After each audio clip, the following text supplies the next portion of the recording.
Saudara-saudari yang terkasih, kalian duduk, aku pun duduk lah ya, supaya sama. Nanti jadi sakit leher lihat yang tinggi.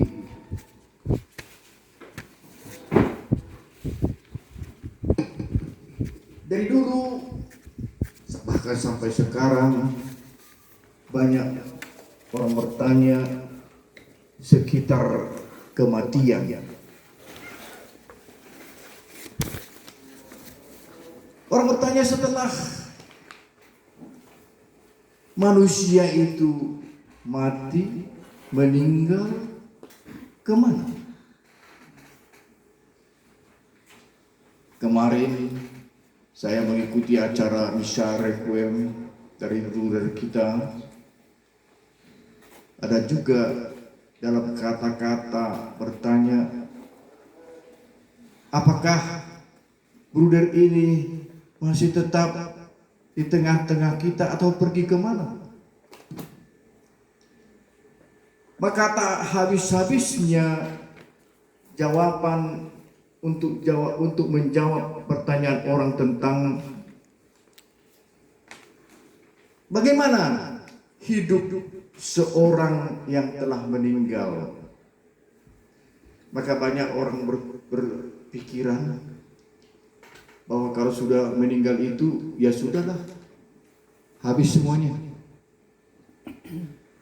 Tidak ada lagi artinya, sama seperti hewan atau ayam yang dipotong, dibikin napi nadar, campur dengan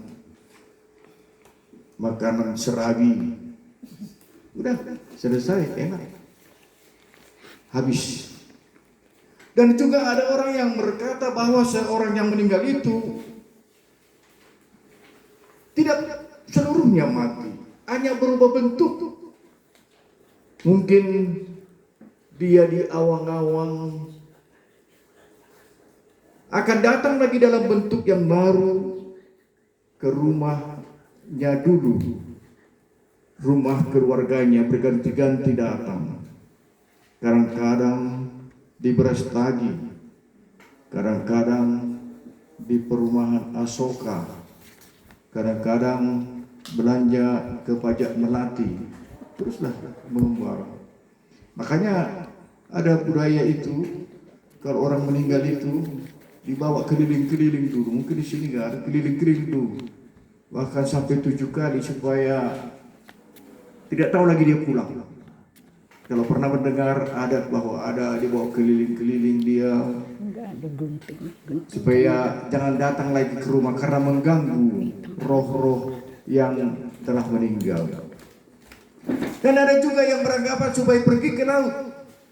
Makanya tak heran kalau abu-abu yang dibakar itu dibawa ke laut, lalu dibenamkan atau dibuat kapal-kapalan. Sudah pergilah kau ke samudra yang jauh, tidak datang lagi. Maka begitulah kira-kira pandangan-pandangan.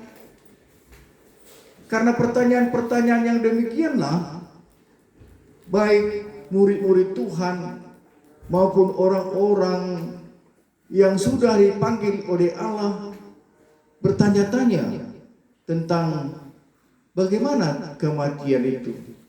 Setelah mati itu bagaimana?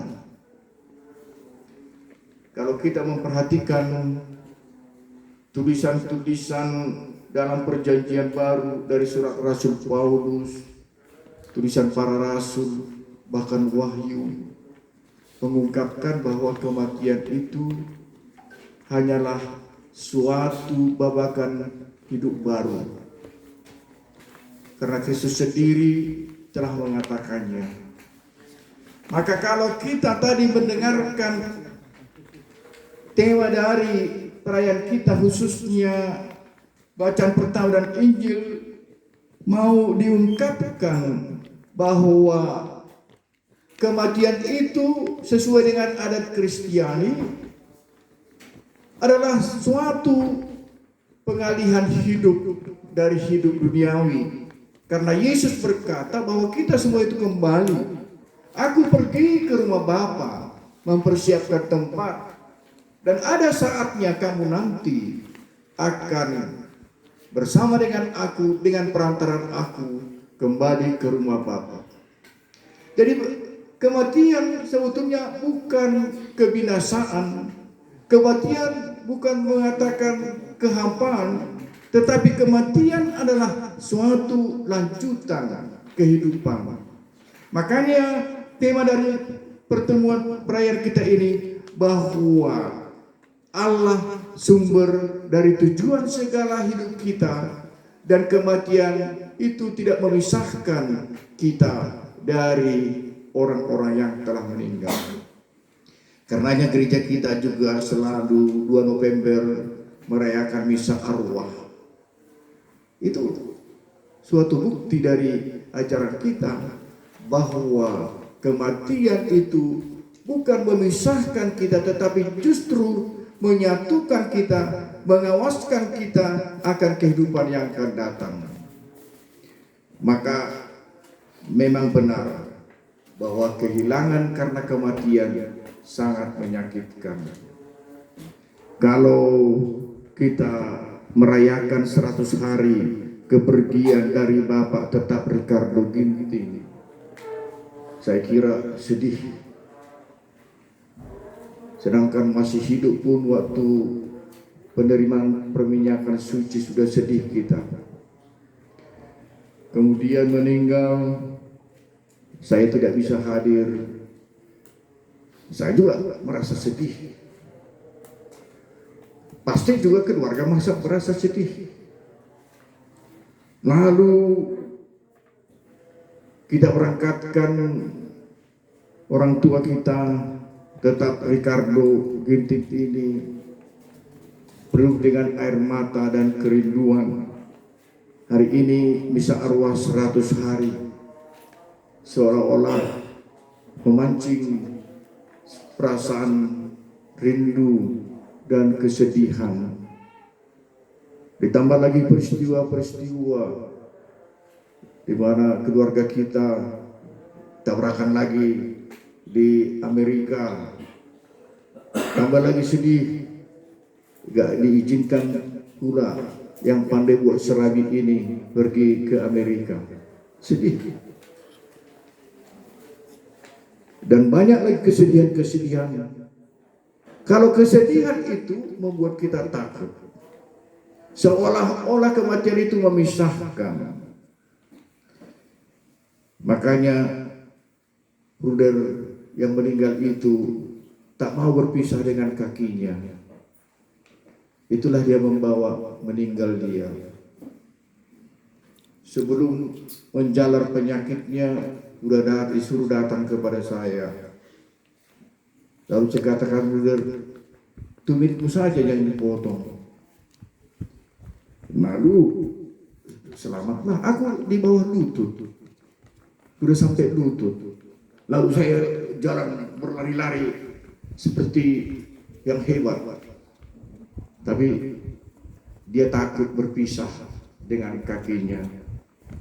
Walaupun akhirnya kira-kira tidak sampai 1 bulan berpisah, dia amputasi kakinya. Akhirnya dia amputasi juga. Dan meninggallah hari Minggu itu. Kami semua ada di rumah sakit mengantarnya. Hari ini dah dikebumikan. Takut. Seolah-olah berpisah.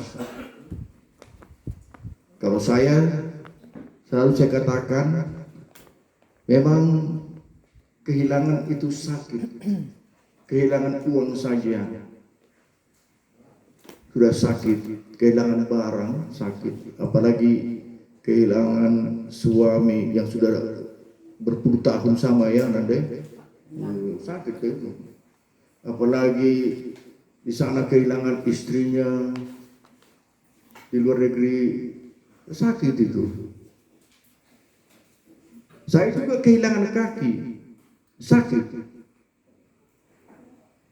Setelah saya mau berpisah dengan kaki saya, diamputasi di Penang dengan tekad apa yang membuat saya rela. Injil Tuhan dikatakan di situ, kalau matamu yang membuat berdosa, cungkil. Kalau tanganmu membuat kamu berdosa, potong. Oh, kakiku sudah mulai berdosa, membuat saya berdosa. Saya mengeluh. 1 tahun saya jaga-jaga mengeluh saya. Percuma saya sudah mau menjadi pastor, begini pula kau buat Tuhan. Tetapi setelah itu saya katakan terserah. Lebih bagus punya 1 tangan asal masuk surga. Lebih bagus punya 1 kaki asal masuk surga. Padahal belum tentu saya masuk surga, walaupun hanya 1 kaki. Tetapi memang sakit kehilangan. Tetapi setelah kehilangan kita diberi kekuatan, walaupun tidak sesempurna yang asli. Tetapi saya masih bisa berjalan-jalan ke sana ke sini, termasuk hari ini. Tapi supaya tahu bahwa kaki ular Egy itu secara khusus dikebumikan bulan yang lalu, dibawa ke Siantar. Lalu orang tanya, kaki pastor bagaimana? Enggak tahu saya, katanya. Saya bilang, waktu saya di operasi di Penang, sebelum dipotong ditanya oleh perawat, bagaimana Pak, dibawa kakinya? Untuk apa saya itu, saya bilang, kaki yang busuk itu. Lalu kalau begitu tanda tangani, ku tanda tangani. Jadi nggak tahu saya di mana kaki itu waktu itu. Rupanya di rumah sakit itu kalau bagian-bagian amputasi dibuang-buang saja itu. Untuk apa mereka buat penghormatan itu? Kaki saya juga gitu. Rupanya setelah dipotong dibuang saja. Rupanya setelah dipotong beberapa 10 hari saya di situ, kembali saya ke Medan ini, lalu banjirlah Penang, banyak longsor, lumpuh transportasi. Karena apa? Tidak hormat kepada kaki saya. Itulah. Jadi kalau siapa yang tidak hormat kepada saya, akibatnya lihatlah. Termasuk kamu, Krina. Muhammad ban ya, makana kuhamat perban Muhammad jenda ibas perayaan ekaris jenda pulung kita. Tapi gelah tentu bagaimana cerita kaki saya itu. Rupanya dia bercerita ke pintu surga, malaikat sudah menunggu-nunggu, Santo Petrus dan ya Yesus pun sudah melihat dari jauh, kaki mau masuk surga dilarang. Tidak boleh. Iya Tuhan, kaki ini dah yang melompat dulu di Dr. Mansur sehingga tidak mati waktu ada terorisme itu. Kaki ini yang melompat, biarpun masuk surga itu harus utuh. Jadi sekarang kaki saya itu menunggu-nunggu di pintu surga, 10 meter kira-kira sebelah kanan pintu surga. Ada lihat keluarga anta, go lebih lawas katakan. Adi masuk surga dia itu kiri kanan, lihat kaki pastor, permisi 10 meter dari pintu surga. Nunggu-nunggu saya. Lalu beberapa minggu yang lalu saya dalam mimpi, dia katakan, lama kali pun kamu datang, katanya. Sudah kepingin dia masuk surga. Padahal saya tidak kepingin, belum kepingin, karena masih banyak di sini saudara-saudara yang sangat membutuhkan. Meriah kita jenda. Makanya tahu saya dulu tunggu. Makanya kalau ada dalam Mazmur entah 60, 70, 80 juga kuat. Kalau enggak saya enggak 90, 100 jika kuat. Jadi 100 itu sampai deh itu nanti. Jadi kalau Bapak Ibu, Saudara sampai berapa kira-kira? Bisa nanti seperti saya sampai 100? Serahkan saja kepada Tuhan. Yang penting bahwa hubungan, ini yang mau dikatakan hubungan orang-orang yang meninggal itu dengan orang-orang yang hidup bukan hubungan yang menakutkan, tapi hubungan kasih di mana kita diingatkan seperti Lazarus mengingatkan orang kaya yang Lazarus di pangkuan Abraham. Hari Minggu ini kita akan merenungkan tentang kebangkitan. Nanti hari Sabtu sudah nanti saya kirim renungan itu kepada kamu Juana ya. Yang lain nggak tahu saya nomornya, jadi nggak aku kirim. Jadi itu maksudnya hubungan. Tetapi hubungan itu lebih pertama untuk mengingatkan kita yang masih hidup di dunia ini supaya jangan seperti orang kaya, tetapi seperti Lazarus di pangkuan Abraham. Walaupun menderita di dunia ini, maka kita tidak usah takut dengan penderitaan dengan dunia ini. Memang sakit di dunia ini. Kadang-kadang panas kan? Aku panasnya aku rasa. Panas jadi ya? Iya panas. Memang sakit. Tapi di panas di api neraka. Makanya pertahankan saja panasnya itu. Lalu adi bas Tuhan tak kita pulung, maka kita ngasuh menahan segala apa-apa. Tapi boleh terus ya. Kalau mau kipas-kipas tidak apa-apa. Asal konsentrasi kepada Ekaristi. Maka saya tidak keberatan. Karena Tuhanlah yang memberikan kehangatan, memberikan panas, memberikan cuaca dingin di Brastagi. Semua kita syukuri, jangan ada mengeluh. Maka saudara-saudara yang terkasih pada hari ini, Ricardo Ginting tetap bersama kita, bukan hanya namanya tetap bersama kita dalam Ekaristi ini, dalam Yesus kita bersama dengan Dia. Maka Bapak Ibu saudara-saudari yang terkasih, terlebih kamu keluarga Krina, bukan keluarga yang baru jumpa hari ini, sudah saya kenal. Makanya takut saya kalau pada sore hari ini bisa ini terlalu banyak saya cerita panjang-panjang keras. Dengan saya stop saja ya. Gue melihat.